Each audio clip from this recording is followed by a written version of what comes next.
Zeal Education Society, redefining excellence. Hi, this is Mihir Brahmani from Artificial Intelligence and Data Science.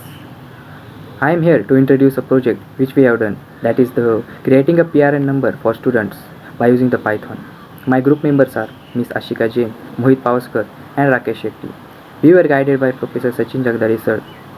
Further details about the project will be given by one of my group partners. Let's watch it. I will show you the source code and its output.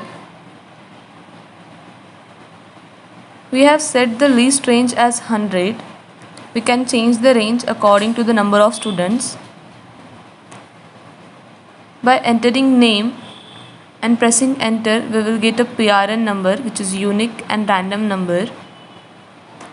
For next PRN number, you have to select Y or N, that is yes or no. By typing N, the program will end there. This is how it works.